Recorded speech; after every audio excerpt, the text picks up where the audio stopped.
লিভারপুলের মালিকানা প্রতিষ্ঠান ফেনওয়ে স্পোর্টস গ্রুপ এফএসজি গত মাসে ক্লাবটির অংশীদারিত্ব কিনতে এই বিনিয়োগকারী জোটের আগ্রহের কথা জানিয়েছিল। ব্রিটিশ সংবাদ মাধ্যম স্কাই নিউজের সোমবারের প্রতিবেদন অনুসারে চলতি সপ্তাহের মধ্যেই চুক্তির আনুষ্ঠানিক ঘোষণা আসতে পারে, আবার তা আগামী সপ্তাহ পর্যন্ত পিছিয়েও যেতে পারে। এই ধন কুবেরদের বিনিয়োগের ওপর ভিত্তি করে লিভারপুলের বাজার মূল্য ধরা হয়েছে 440 কোটি পাউন্ড। শেয়ার বেচাকেনার চুক্তিটি সম্পন্ন হলে এটি হবে ক্রীড়া ইতিহাসের অন্যতম ব্যয়বহুল লেনদেন।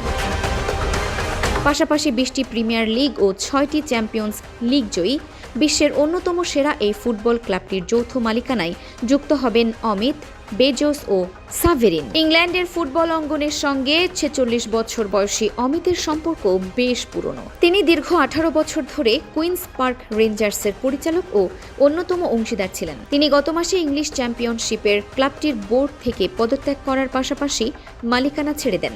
বিখ্যাত মার্কিন সাময়িকী ফোর্বসের হিসাব অনুযায়ী 62 বছর বয়সী বেজোসের একারই সম্পদের পরিমাণ 20,700 কোটি পাউন্ডের বেশি। তবে ক্রীড়াঙ্গনে তার সরাসরি বিনিয়োগের খবর এর আগে শোনা যায়নি। অন্যদিকে 44 বছর বয়সী সাভেরিনের রয়েছে 2,370 কোটি পাউন্ডের বেশি সম্পদ। তিনি 2022 সালে ইউক্রেনে রাশিয়ার আগ্রাসনের পর প্রিমিয়ার লিগের আরেক পরাশক্তি চেলসি কিনতে ব্যর্থ হওয়া অন্য একটি বিনিয়োগকারী জোটের অংশ ছিলেন।